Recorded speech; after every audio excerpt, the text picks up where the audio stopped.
Ambassador Shoval, it's such a pleasure to meet you for this conversation in a very critical time and days that we are in. I would like to discuss with you the issues of relations between Israel and the United States.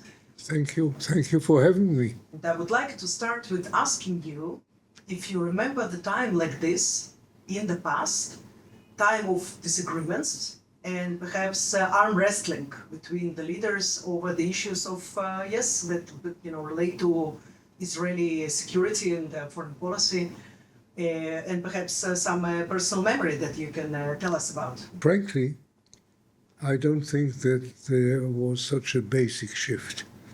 I think actually this is a continuation of a long-standing situation. With different emphasis, perhaps, on different points and so on. I'll remind you that many years ago, when I think Rabin was still prime minister, there was a debate between us and the United States on some serious issue. I don't know what it was. I think it was security.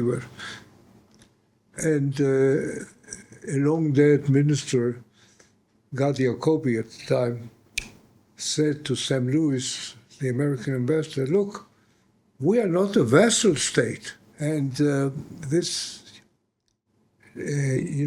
denomination or this name, vassal state, is now propping up all the time. I think more or less, look, we're not a vassal state. Actually, Israel is running its own affairs, and there's a lot of criticism among the MAGA people in America of President Trump that he's giving in too much to Israel and so on and so forth. We can all trust Great Britain. And Ben-Gurion said, no, the future is America. And all our politics and policies were shifted towards America, also because of the Jewish community, but even more so. I don't know, this is an interesting fact. During the Korean War, Ben-Gurion even tried to interest the Americans in sending an Israeli military unit to fight, but the Americans rejected. Unfortunately, this didn't happen. But this just shows how Ben-Gurion and all those who followed him were determined to keep as close a relationship.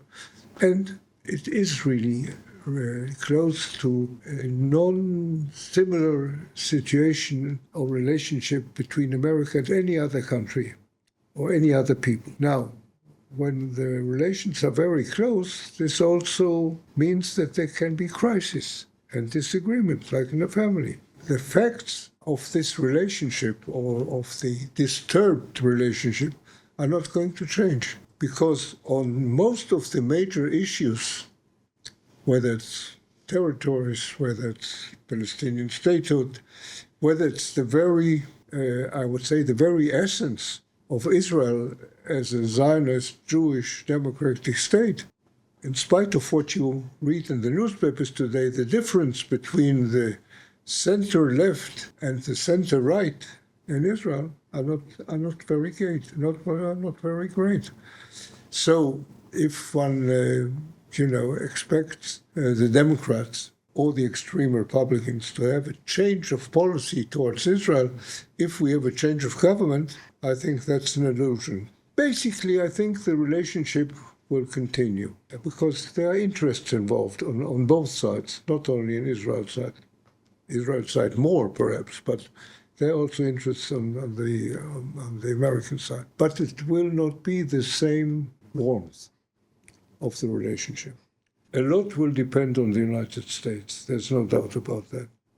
Also on Israel itself. And I believe that the policy which started in the Abraham Accords, which basically was certainly the vision of Netanyahu, but which couldn't have been completed without the help of the Trump administration. I think our Arab partners, most of them, think that it has been a benefit to them. And it has been a benefit to them. We saw this also in the war. If we can continue in the way which I mentioned before, not shutting off the Palestinian issue or problem, but finding a formula of gradual not integration, but gradual development of self-governance and so on, so on and so forth. This will have a beneficial effect because Saudi Arabia has great plans for itself. They need Israel too.